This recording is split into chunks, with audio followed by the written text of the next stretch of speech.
Hello, students. Today we will take the poem Animals by Walt Whitman from the book First Flight.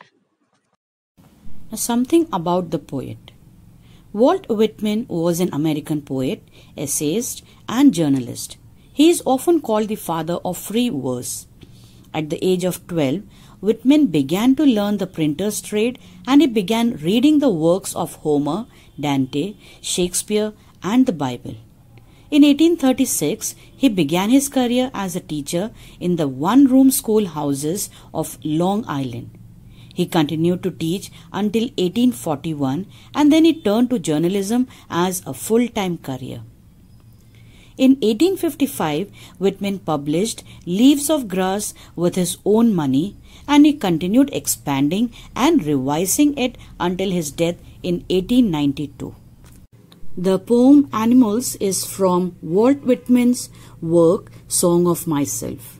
In this poem, the poet praises animals and he considers them better than the humans in many ways. So, through this poem, he shows the comparison between human beings and animals, and he also points out the evils present inside the human brain which he thinks animals don't have. That is why he thinks that animals are much better than human beings. Stanza 1. I think I could turn and live with animals. They are so placid and self-contained. I stand and look at them long and long. So, through this stanza, the poet says that he wants to live in the world of animals because they are calm and self-contained. So, we have the word placid. Placid means calm.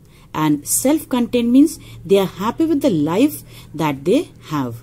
So, they are at peace with themselves, living in their natural habitat and never complain. They are calm and have no greed for worldly things or any kind of achievements. So the poet says that that is the reason behind why he stands still and looks at the animals for a very long time. And by stating long and long, the poet expresses his deep longing to look at them due to their qualities. Indirectly, the poet wants to say that men should also have these qualities. Stanza 2. They do not sweat and whine about their condition. They do not lie awake in the dark and weep for their sins. They do not make me sick discussing their duty to God. Not one is dissatisfied, not one is demented with the mania of owning things. So, in this stanza, the poet says that unlike humans, animals don't complain or cry about their conditions and they are very much happy and satisfied with what they have. They eat and sleep peacefully. They never stay awake in the night crying in repentance for their wrongdoings. So, the animals are quite different from human beings. They are very truthful and never boast of their good deeds. So the poet says that animals never irritate him by doing such things like to gain some praise from their fellow people. They are never dissatisfied like humans and they never try to possess things of comfort or luxury. And he also says that none of them is mad behind owning the worldly things. Stanza 3. Not one kneels to another, nor to his kind that lived thousands of years ago. Not one is respectable or unhappy over the whole earth. So in this stanza, the poet says that never seen any animal showing his devotion to anyone by bowing down in front of anyone.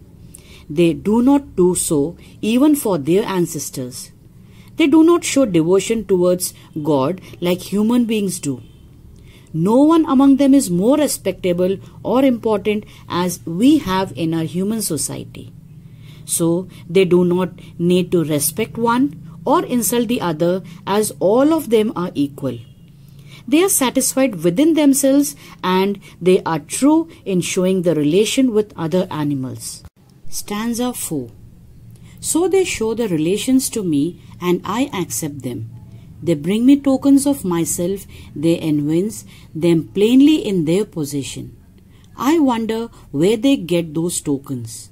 Did I pass that way huge times ago and negligently drop them?